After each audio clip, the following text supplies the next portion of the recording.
Today we're going to talk about Cascara or Cascara.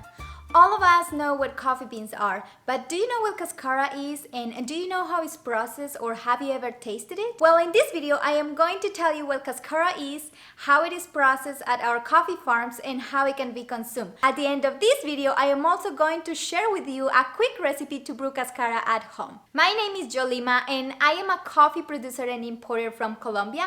I am a 5th generation coffee grower. My parents are still coffee producers, and in this channel I share my experiences as a coffee producer and some other interesting information and facts of what I have learned throughout the years as a coffee farmer and importer. Before I start explaining what Cascara coffee is, I just want to clarify that this should not be confused with another Cascara called Cascara Sagrada, which is a stimulant laxative that comes from the bark of a tree.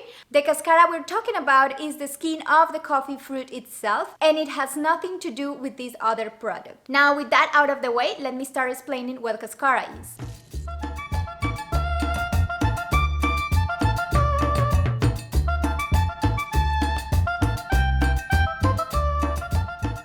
Coffee is a fruit, and as a fruit it has different components. These are the main components of a coffee cherry. We've got the beans, which are inside the fruit and are actually the seed of the fruit. We have a first layer called the silver skin, then we have another layer called the parchment, another layer called the mucilage, and it is the pulp of the coffee fruit. This part is very sweet and very syrupy.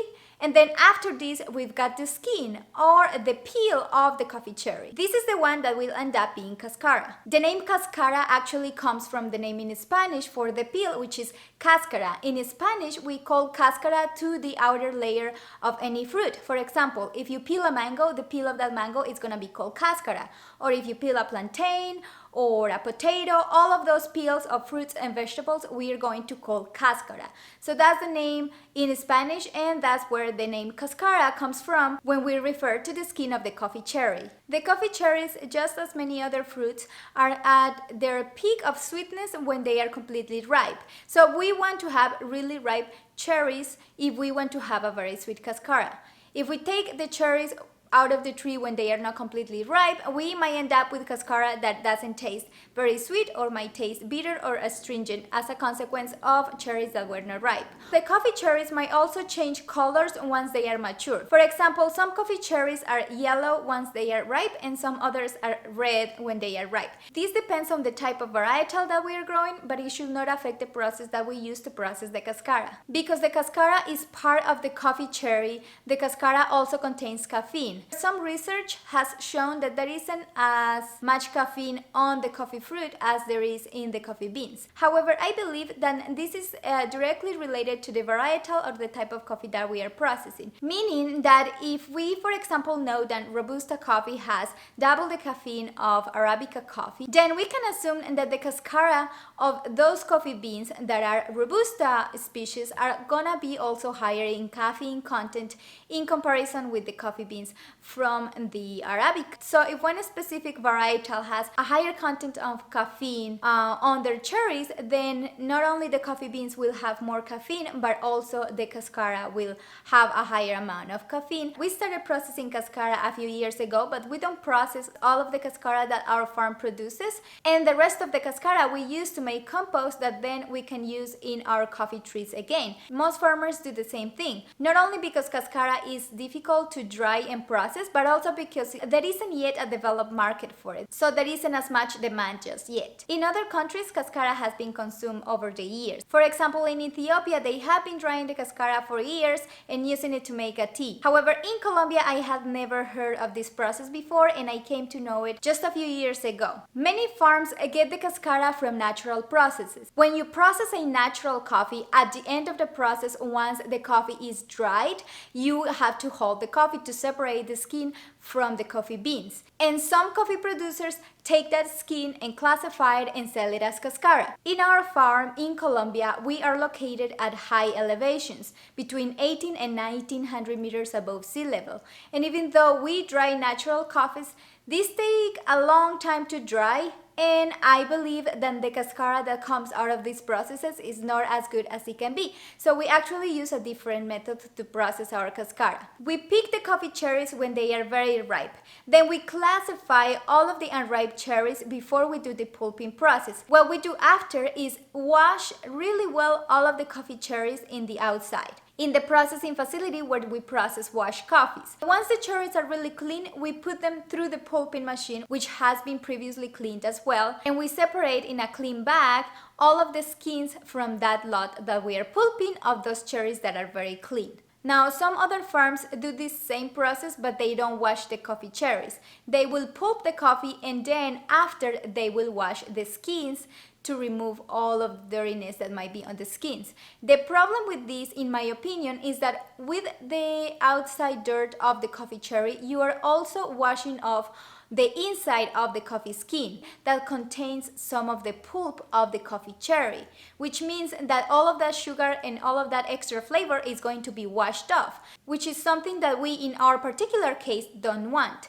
This is why we wash the cherries really well before the pulping and also make sure that the pulping machine is very clean, as well as the bag where the coffee skins are going to go. Once we have all of these clean skins, we put them into a drying machine. We don't dry the coffee skin or cascara in the sun because of our high levels of humidity and high risk for the cascara to get mold or to get any other bacteria in it while it's drying. That way we don't develop any fermentive flavors and we keep a lot of the sweetness and the sugars on the coffee skin itself. We put the skins in a coffee drying machine and we dry it for the first 12 hours at a very high temperature of 75 to 80 degrees Celsius. Once the majority of the water is dried off and we don't see the risk of the coffee skins or the cascara getting any mold or any bacteria, we reduce the temperature by half or so and we let it finish drying. The final product is a very crunchy skin that goes through a final manual classification process to ensure that no leaves or pieces of wood have gone into the final product. After the cascara is dried, it is put into grain pro bags, which prevent it from getting any moisture